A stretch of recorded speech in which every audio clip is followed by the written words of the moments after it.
अनुप्रिया सत्तन और आप देख रहे हैं खबर 100 न्यूज। आइए नजर डालते हैं आज की कुछ खास खबरों पर, लेकिन उससे पहले एक नजर आज की हेडलाइंस की ओर।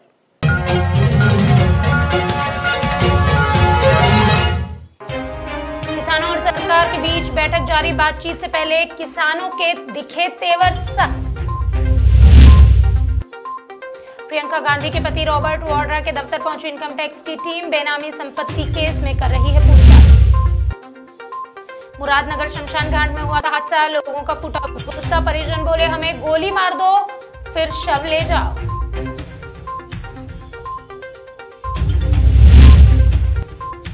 और देश के कई हिस्सों में 5 जनवरी तक होगी भारी बारिश, मौसम विभाग ने किया अलर्ट।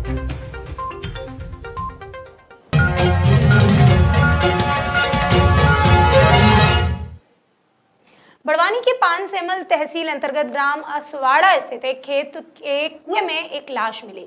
बताया जा रहा है कि मृतक खेत की रखवाली करने वाले परिवार का ही एक परिजन है और करीब 2 से 3 दिन से लापता था। फिलहाल सूचना मिलते ही पुलिस को इस मामले की जब सूचना मिली तो पुलिस घटनास्थल पर पहुंची और मर्ग कायम कर आगे की जांच शुरू कर दी।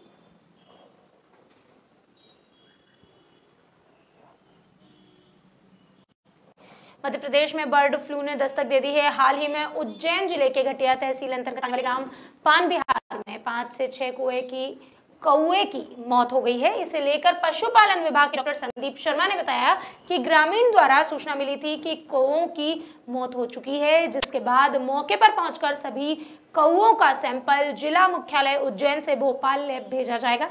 वहीं जांच रिपोर्ट के बाद स्पष्ट हो पाएगा कि इन्हें बर्ड फ्लू है या किसी अन्य कारण से इनकी मौत हुई है। आज मेरे को गांव वालों द्वारा यहाँ पान बिहार जिला उज्जैन में ऐसा बताया गया है कि मतलब कुछ उन्होंने बताया कौए मृत पाए गए और कुछ ऐसे अभी मतलब जिंदा पड़े हुए हैं। तो अपन जो मतलब मृत हैं उनके सैंपल लेके और उसको अपन उज्जैन और वहाँ से हाई सिक्योरिटी लैब भोपाल भेजे जाएंगे, जिसके द्वारा उसकी जाँच के उपरांत ही अब अपन को पता चल पाएगा कि बीमारी क्या कारण है। कृषि कानून को लेकर लगातार प्रदर्शन का दौर जारी है। दिल्ली से लेकर ग्वालियर तक प्रदर्शन चल रहा है। इसी कड़ी में सोमवार को ग्वालियर में युवा कांग्रेस के बैनर तले मोदी सरकार को सद्बुद्धि देने के लिए भजन कीर्तन किए गए। दरअसल फूलबाग स्थित गांधी प्रतिमा के नीचे बैठकर युवा कांग्रेस के नेताओं ने किसानों के साथ मिलकर भजन कीर्तन किए। आज किसानों के आंदोलन को 40 दिन हो चुके हैं, 40वां दिन है आज। किसान नहीं तो देश नहीं। हमारे अन्नदाता रीढ़ की हड्डी है।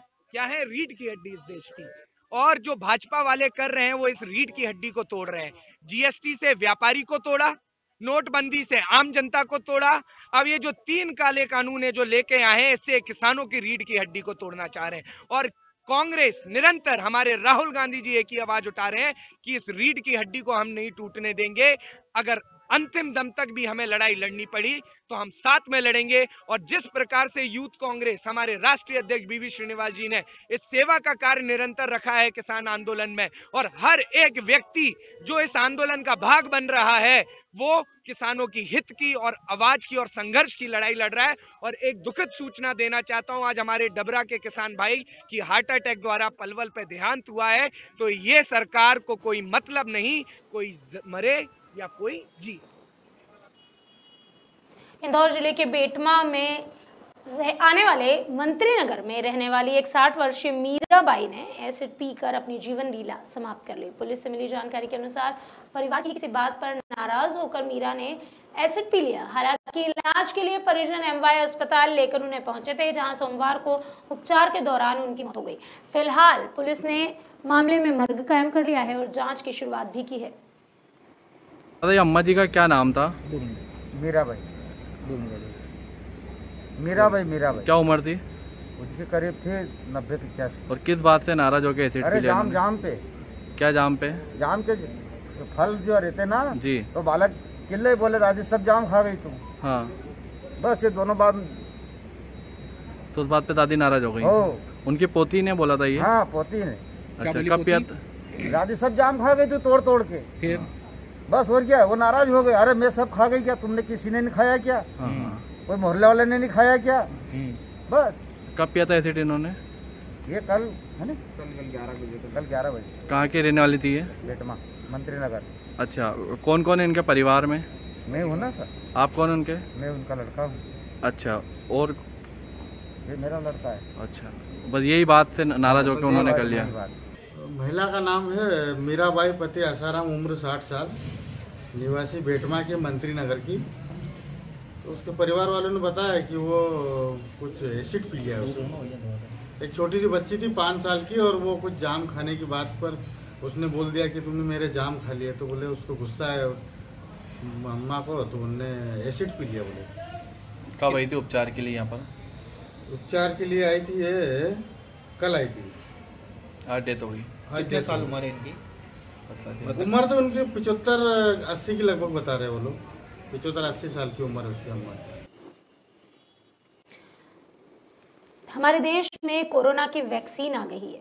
कोरोना एक महामारी जिससे निपटने के लिए हम लगातार प्रयास कर रहे थे, हमारी सरकार प्रयास कर रही थी और हर एक आम नागरिक भी कोशिश कर रहा था कि कोरोना से छुटकारा पाया जा सके।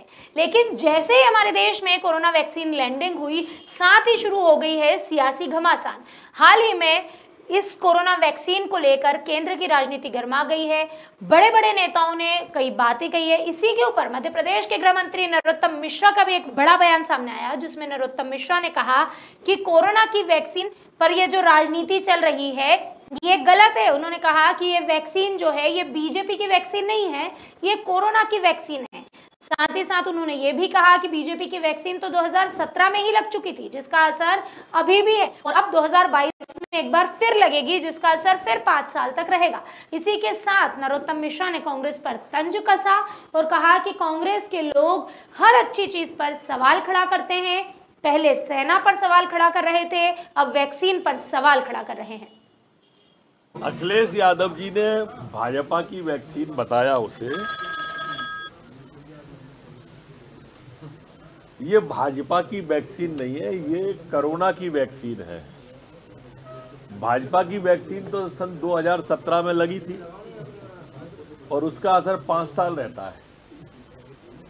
अब 2022 में फिर लगेगी, उसका भी असर 5 साल ही रहेगा। कृपा करके इनको इस टीके की जरूरत नहीं है, ये टीका नहीं चाहिए, ये टिप्पणी वाले लोग हैं।